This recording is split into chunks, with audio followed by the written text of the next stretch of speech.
কেউ কেউ এরকম ইঙ্গিত করছেন যে বিএনপি আসলে এই মুহূর্তে নির্বাচনের জন্য আসলে চাপ দিতে চাচ্ছে সরকারকে, চাপ দিচ্ছে, তার ফলে সরকার একটু আনস্টেবল হচ্ছে। এইটা কি ঠিক? আবার অন্যদিকে সরকারের একটা জায়গা থেকে মনে হচ্ছে যে সরকার 2 বছর 4 বছর, হঠাৎ করে ডক্টর ইউনূস একটা 4 বছরের কথা বলাতে সেটা নিয়েও একটা বিভ্রান্তি তৈরি হয়েছে।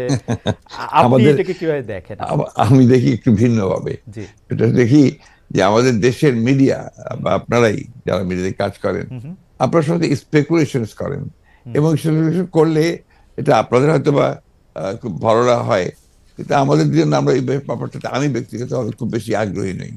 কারণ আমরা এই আপনি যে কথাগুলো বললেন তার একটার সঙ্গে কোনো বাস্তবতার মিল নেই, এবং আমরা সেই ধরনের কোনো চিন্তা করছি না বা সে ধরনের ঘটছেও না। এবং আমি এখন পর্যন্ত দেখিনি যে আপনার সরকার, যারা ইন্টারিম গভর্নমেন্ট আছেন তারা বেশি সময় থাকতে চান, 4 বছর থাকতে চান। কথাগুলো সেভাবে আসেনি, এগুলো আপনার মিসরিপ্রেজেন্টেড হয়েছে মিডিয়াতে। আর দ্বিতীয়ত আমরা যেটা বলছি, আমরা বলছি যে আমরা চাই যে আপনার একটা যৌক্তিক সময়ের মধ্যে সংস্কারগুলো হয়ে যাক, হয়ে গেলে আমরা অবশ্যই নির্বাচনে যেতে চাই। আপনারা যৌক্তিক সময়টা, মানে হ্যাঁ আমাদের দোষ আছে জনাব মির্জা ফখরুল ইসলাম আলমগীর, আমরা ঠিকই আমি দোষের কথা বলছি না না, না মানে মানে আমি দোষের মিডিয়ার কথা বলছি না।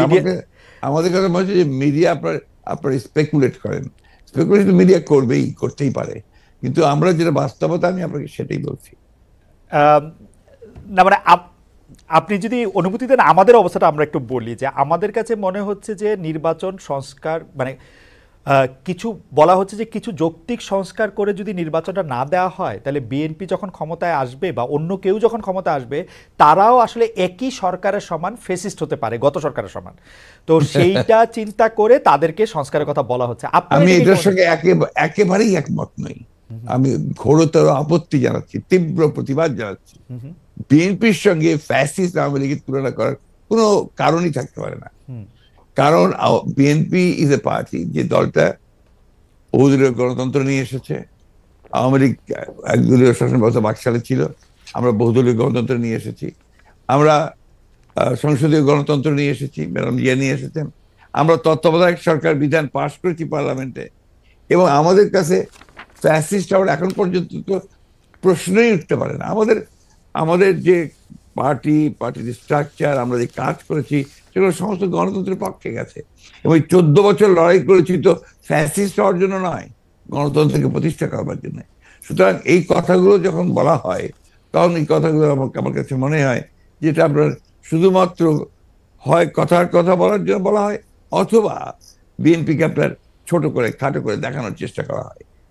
কিন্তু এইখানে তো পাশাপাশি আরও দুইটা সত্য আছে। একটা সত্য হচ্ছে যে বিএনপিও তো আসলে ক্ষমতায় ভারসাম্যের কথা বলছে, এবং সেই ক্ষমতায় ভারসাম্যের কথা বলতে গিয়ে এই প্রধানমন্ত্রী, উপপ্রধানমন্ত্রী, রাষ্ট্রপতি, উপরাষ্ট্রপতি জাতীয় সংস্কারের কথা বলছে, এই বিষয়টি যেমন আছে। এবং বিএনপিও রাষ্ট্র ক্ষমতায় ছিল, তখনও বিএনপিতে আসলে ক্ষমতার ভারসাম্য আছে কিনা সেটা নিয়ে প্রশ্ন উঠেছে। আবার আপনি যদি আমাকে অনুমতি দেন আমি বলবো যে বিএনপির একজন খুব গুরুত্বপূর্ণ শীর্ষস্থানীয় নেতা জনাব মওদুদ আহমেদ, আমি তাকে কোট করছি, তিনি লিখেছিলেন, আমরা ক্ষমতায় গেলে বিএনপি সাফল্য হবে আরও কম, কারণ দলটির শাসন কৌশলে কোনো উন্নতি হয়নি, দলটিতে নেই কোনো আত্মোপলব্ধি এবং আত্মসংশোধন শব্দ দুটির অস্তিত্ব।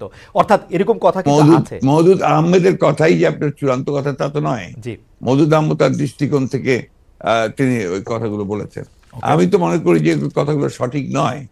বিএনপি একটা পার্টি, যে পার্টিটা আপনাকে গণতন্ত্রকে রিইন্ট্রোডিউস করেছে, মাল্টি পার্টি সিস্টেম ইন্ট্রোডিউস করেছে, যেটা আগে আমি বললাম, আর রিপিট করতে চাই না।